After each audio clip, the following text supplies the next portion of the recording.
السلام عليكم ورحمة الله وبركاته. اللهم صل وسلم وبارك على سيدنا محمد وعلى آله وصحبه وسلم. النهاردة يوم جديد، هنفطر مع بعض ونطبخ ونشوف بقى الأكلة بتاعت النهاردة. هي أكلة تحفة وأنا بحبها وهاكلها بقى. هعتبر النهاردة اليوم الفري بتاعي، وتعالوا نشوف هنطبخ ايه. اول حاجه قبل ما نبتدي الفيديو ما تنسوش بقى تعملوا لايك للفيديو وتدعموا الفيديو باللايك والشير والاشتراك في القناه وتعليق طبعا جميل منكم. اول حاجه انا صحيت الصبح بدري، صليت وقريت قران الحمد لله، وبعدين رحت رايحه عامله الفطار بتاعي. نص رغيف كده حطيت فيه جبنه رومي وحطيت فيه طماطم، لانه بيقولوا الطماطم حلو للكوليسترول بس وحمصته والجبنه ساحت. وتعالوا بقى نفطر. هفطر لوحدي النهارده، هفطر لوحدي في البلكونه بس، ولا عملت شاي بلبن ولا ايس كوفي ولا نسكافيه ولا اي حاجه. فاقعد بقى افطر معاكم. يلا بينا نقول بسم الله.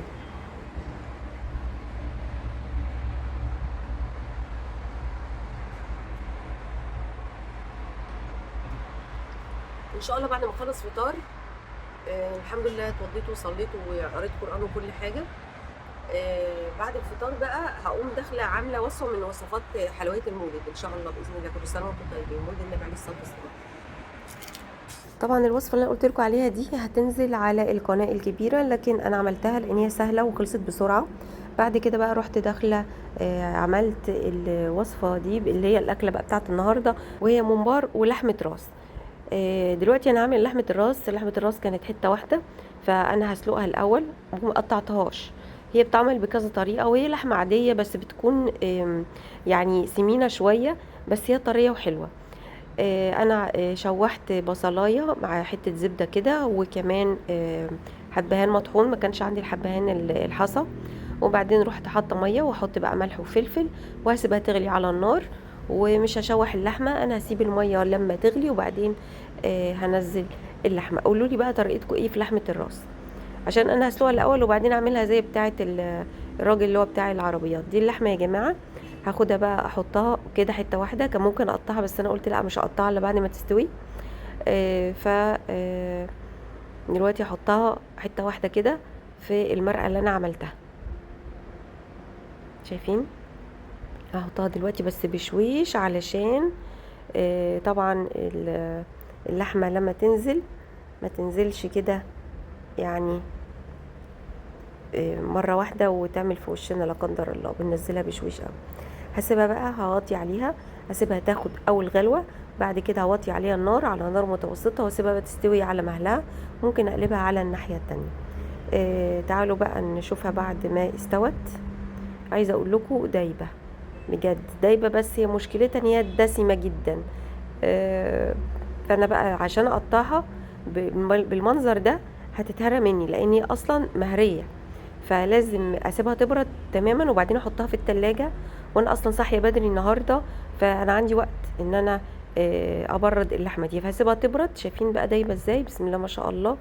شايفين؟ والله تحفه. هسيبها بقى على جنب تبرد وبعدين احطها في التلاجة او ممكن في الفريزر شويه عشان تسقع، عشان تكون ماسكه نفسها وابتدي ان انا اقطعها. كان عندي تسبيكه في الفريزر طلعتها يعني تفك وتسيح، وحطيت عليها طماطمايه وبصلايه مبشوره واحط عليها شبت وبقدونس وكزبره وهقلب زي ما انتم شايفين كده. وشبت وبقدونس وكزبره طبعا انا قطعتهم، غسلتهم وقطعتهم فريش يعني مش في الفريزر.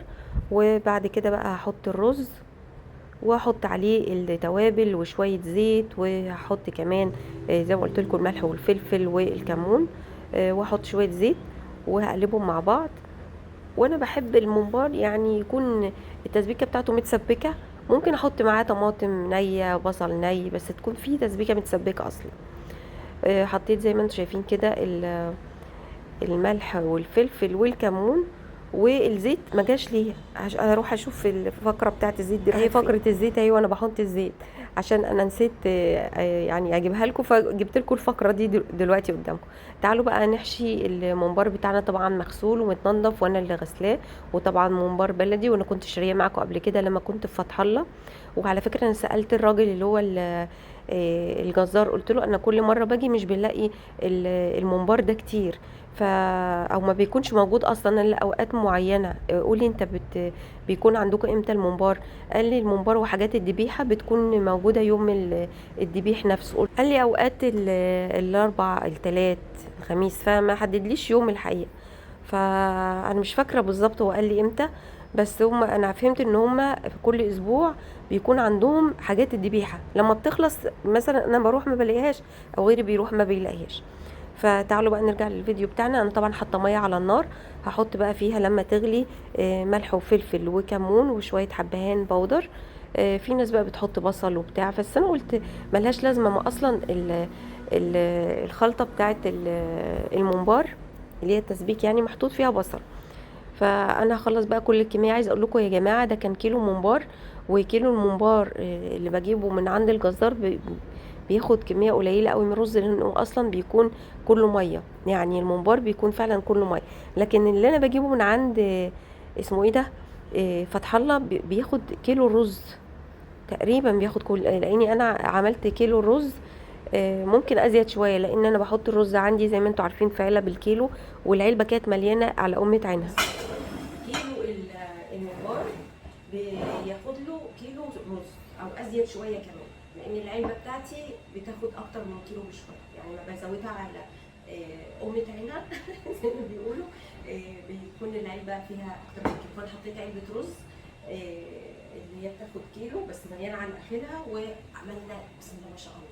تعالوا بقى نحطها في الميه اللي محطوطه على النار، هنحط فيها ملح فلفل كمون، ممكن كمان احط حبهان. فدي الميه يا جماعه الغلت على النار، هحط فيها الاضافات اللي قلت لكم عليها، ملح وفلفل وكمون وحبهان. وبعد كده بقى هحط الممبار. الممبار بياخد سوا قد ايه؟ بياخد 45 دقيقه. وانا بسيبه يغلي غلوه واحده بس على نار عاليه. بعد كده بوطي النار اخليها متوسطه، وبيستوي لمده 45 دقيقه، وبيطلع زي الفل، ولا بيفرقع ولا بيشد ولا بيكون مهري، بيكون السوا بتاعه مظبوط. عايزه يكون مهري، زودي في السوا شويه، يعني قعديه مثلا بدل 45 دقيقه قعديه 55 دقيقه، قعديه ساعه، بس اللي بيحبه مهري. اول ما غلى غلوه واحده وطيت عليه النار، خليتها متوسطه و45 دقيقه، وبعدين هصفيه. تعالوا بقى بعد لما اشيل الممبار من المرقه بتاعته. في ناس بتحب تشرب شوربه الممبار، انا ممكن ادوقها كده، يعني ممكن ادوقها وانا يعني واقفه. والنهارده هاكل الممبار مش متحمر، كفايه الزيت اللي محطوط جوه الخلطه، فانا مش هحمر الممبار ليه انا، لكن هحمره للبيت كله. تعالوا بقى دلوقتي نعمل الخلطة اللي هنحط فيها لحمة الراس. احنا مش هنحمر لحمة الراس كده مجرد تحمير، لا، انا هعملها بطريقة الراجل بتاع العربية. بيحط شوية زيت، وبعدين هينزل ببصلاية جوانح او جوليان، وهشوحها خليها تغمق سنة كده، وبعدين هنزل بفص من الثوم او فصين مفرومين طبعا، وهشوحه، وهغطي عليهم النار عشان يستووا شوية. وبعد كده هنزل باللحمة، لان اللحمة اصلا مستوية، وانا عايزة البصل ده ما يقرش وما يكونش يعني بيقطم، انا عايزاه يكون مستوي. فعشان كده انا احط فصين الثوم مع البصل، هشوحهم مع بعض كويس، واغطي بقى على الصينيه دي او الطاسه دي، واسيبه يستوي. مع ممكن احط شويه ميه صغيرين عشان البصل يعني يكون مستوي وطري. هغطي بقى الحله، بس انا زودت شويه ميه صغيرين قوي. وبعدين هبتدي بقى ان انا اقطع لحمه الراس بالشكل ده كده. شايفين انا سبتها تسقع في التلاجة، فزي ما انتم شايفين الدهون كلها يعني باينه ان هي ساقعه، يعني مش بدرجه حراره المطبخ خالص. فاقطعها بالشكل ده كده، الحجم بقى اللي انتوا عايزينه. عايزه اقول لكم طريه جدا يا جماعه، وانا بقطعها كنت حاسه ان انا مع اختلاف طبعا الملمس وكده يعني هي بس تقطيعها يعني ناعمه، وانا بقطعها عامله زي العرق اللحمه التريبيانكو لما بنعمله، بس طبعا ده انعم بكتير.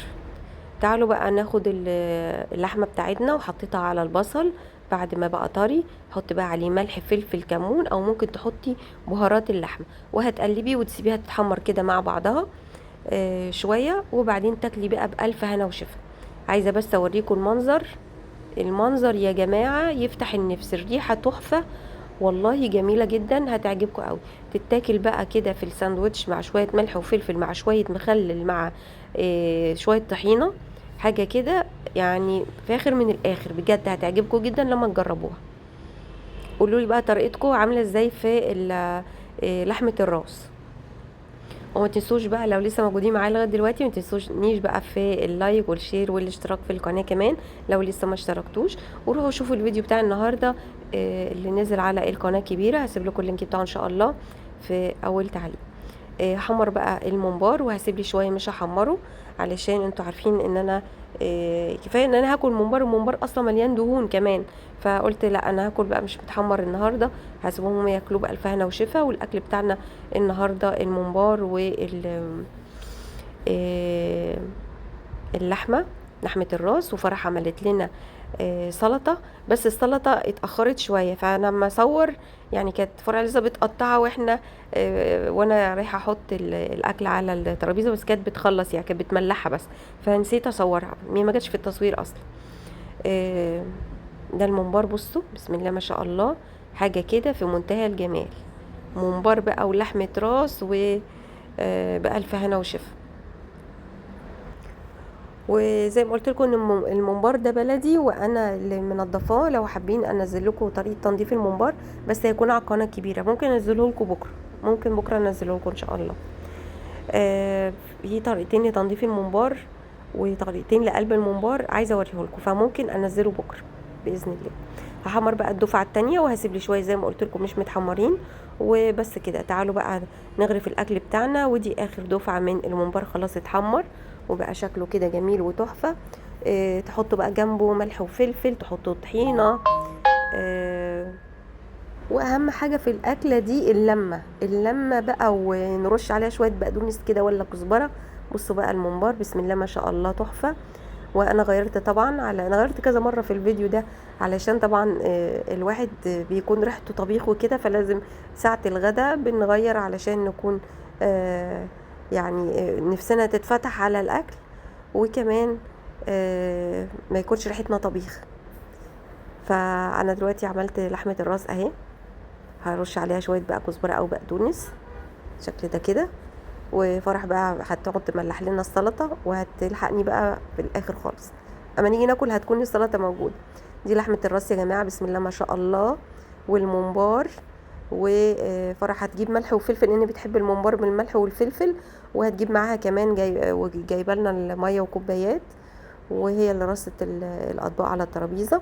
وبس ده كان فيديو النهارده، يا رب يكون عجبكم. قولوا لي بقى الممبار ده انزل لكم طريقته بكره، طريقه تنظيفه ولا اعمل ايه. بعد الغدا بقى عملنا الحلو ده، كنت انا عامله الحلو ده وفرح عملت لي ايس كوفي، وبابا شرب شاي ونور ما شربش حاجه، وكانت عامله لنفسها برضو ايس كوفي. يا رب يكون الفيديو بتاع النهارده عجبكم. استنوني بكره ان شاء الله. بحبكم في الله، سلام عليكم.